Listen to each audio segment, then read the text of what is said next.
সেই যে ২০০৫ সালে গ্রাম ছেড়ে শহরে গিয়েছি, পড়াশোনা, চাকরি বাকরি সব কিছু মিলে শহরেই থাকা, কর্মজীবন, এখন দাম্পত্য জীবন সব কিছু মিলে গ্রামে খুব একটা আসার সুযোগ হয় না। ঈদ উপলক্ষে গ্রামে আসলাম, কিছুদিন থাকলাম। গ্রামের মানুষের ভালোবাসা, অকৃত্রিম ব্যবহার সব কিছু শহরের মানুষের আচার আচরণ, ব্যবহার, জীবনযাত্রার চেয়ে সম্পূর্ণ ভিন্ন।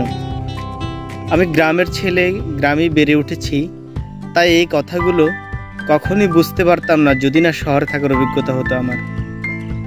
শহরে জীবনটা সত্যি যান্ত্রিক জীবন। সেখানে প্রতিবেশীদের সাথে সুসম্পর্ক থাকে না, এক ফ্ল্যাটের মানুষ অন্য ফ্ল্যাটে যাতায়াত করে না, তাদের সাথে তাদের খুব ভালো সম্পর্কও থাকে না।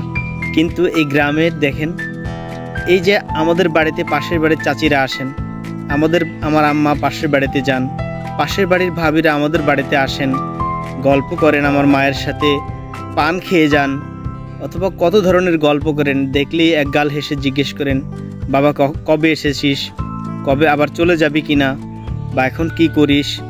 অন্যরকম আতিথেয়তা, অন্যরকম সম্পর্ক, অন্যরকম ভালো লাগা। আমি যখন এক বাসা থেকে অন্য বাসায় যাই, গেলেই চেয়ারে গিয়ে দেয়, বলে বসো, ভালো মন্দ জিজ্ঞেস করে, কোথায় আছি, পড়াশোনা শেষ হয়েছে কিনা, চাকরি বাকরি পেয়েছে কিনা, নানা রকম প্রশ্ন। কেউ আবার জিজ্ঞেস করে বিবাহ করেছে কিনা, যারা জানেন যে বিবাহ করেছে তারা আবার জিজ্ঞেস করেন বাচ্চা কাছে আছে কিনা। এই যে নানা রকম প্রশ্ন। অন্য বাড়ির মানুষও যখন আমাদের বাড়িতে আসে, আগে চেয়ারে গিয়ে দেন, যথাসাধ্য আপ্যায়ন করেন। যারা পান খান তাদের পান দেন, যারা পান খান না তাদেরকে হালকা নাস্তা হলেও আপ্যায়ন করার চেষ্টা করেন। একইভাবে এটা গ্রামের রেওয়াজ। কিন্তু দেখেন শহরে আপনাকে সাধারণত মানুষ বাসায় নিতে চাইবে না, রাস্তায় বন্ধু বান্ধবরা চা খাইয়ে বিদায় দেবে, অথবা বাসায় যাদের খুব নিকটাত্মীয় তারা হয়তো বাসায় গেলে আপনাকে নুডলস পাক করে খাওয়াবে, দ্যাটস ওকে, চা নাস্তা এতটুকুই। শহরের কালচারটি আলাদা। আমি শহরকে ছোট করে দেখছি না, কারণ শহরেই থাকতে হয়, শহরেই বাস করি, জীবিকার সন্ধানে শহরেই মানুষকে দীর্ঘদিন কাটাতে হয়।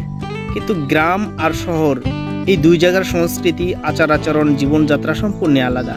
সেই উপলব্ধি থেকে কথাগুলো শেয়ার করলাম। আমার সাথে আপনি একমত নাও হতে পারেন।